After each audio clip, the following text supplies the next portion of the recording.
Alors bonjour Guillaume, j'avais une question à vous poser aujourd'hui. Qu'est-ce qui peut m'aider à donner le meilleur de moi-même au travail? Eh bien, Nicolas, il faut que vous fassiez l'expérience du flow. Du quoi allez-vous me demander? Du flow, du flux positif ultime, c'est-à-dire cet état de grande concentration, d'engagement total de tout votre être dans ce que vous êtes en train de faire, avec presque une déconnexion de ce qui se passe autour de vous. Ce concept de flow a été découvert et popularisé autour de 1975 par un chercheur hongrois en psychologie positive qui s'appelle Mihaly Csikszentmihalyi. Sa découverte, c'est qu'on vit une sensation de bonheur extrême lorsqu'on est dans un état de concentration extrême en étant absorbé intégralement par ce que l'on fait. Lorsque le temps s'estompe, lorsque l'ego ne semble plus exister parce qu'on utilise la totalité de ses potentialités au service de ce qu'on fait et qu'on a l'impression d'atteindre une sorte de plénitude et d'y réussir. Alors c'est étonnant ça, je connaissais pas ce concept de flow, F-L-O-W, c'est ça?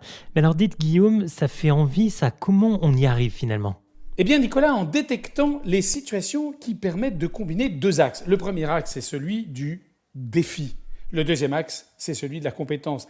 Si vous vous engagez dans quelque chose à faire qui ne représente pas un grand défi pour vous, si ça ne vous stimule pas beaucoup, si vous avez l'impression que vous sous-utilisez complètement votre potentiel, vous allez tomber dans la zone de l'ennui. En revanche, si ce que vous entreprenez de faire dépasse ce que vous êtes capable de faire, si c'est trop gros, trop énorme, trop ambitieux, vous allez vraisemblablement développer de plus en plus d'anxiété, voire de l'angoisse. Le flow, ça correspond à cette ligne de crête qui se situe entre la sous-utilisation et la sursollicitation de vos compétences et de vos capacités. C'est la zone de stimulation ajustée qui se situe entre l'angoisse et l'ennui. Alors c'est définitivement intéressant ça, mais comment est-ce qu'on y parvient dans cette zone? Parce qu'on n'a pas toujours la possibilité de choisir ce qu'on fait, si? Pas toujours, mais beaucoup plus que ce que l'on croit. Aucun d'entre nous n'est une simple machine à produire et on peut discuter avec son patron, on peut discuter avec ses collègues.